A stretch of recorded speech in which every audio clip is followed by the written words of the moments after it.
घडामोड काँग्रेस पुणे पोलिसांविरोधात हायकोर्टात जाणार आहे।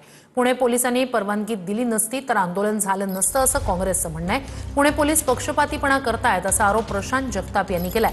पुणे पोलिसांनी महापौरांचं नाव जाणून बुजून वगळल्याचा सुद्धा आरोप होतोय।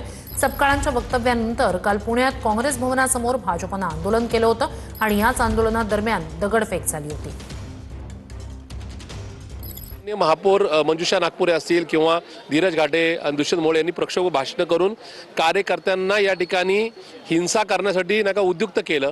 अशा प्रकारचं चित्र असताना काल आमच्या तक्रारीमध्ये मान्य महापौरांचं नाव असताना सुद्धा त्यांचं नाव का वगळण्यात आलं याच्यामध्येच पुणे पोलिसांना कदाचित देवेंद्र फडणवीस यांचा कॉल आलेला असेल।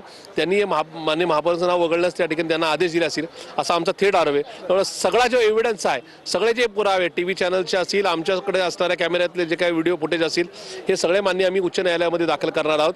आणि पुणे पोलिसांनी ज्या पद्धतीने भाजपच्या कार्यकर्त्यांना या संदर्भात संरक्षण दिले त्या संदर्भातली वस्तुस्थिती मान्य उच्च न्यायालयासमोर आणणार आहोत।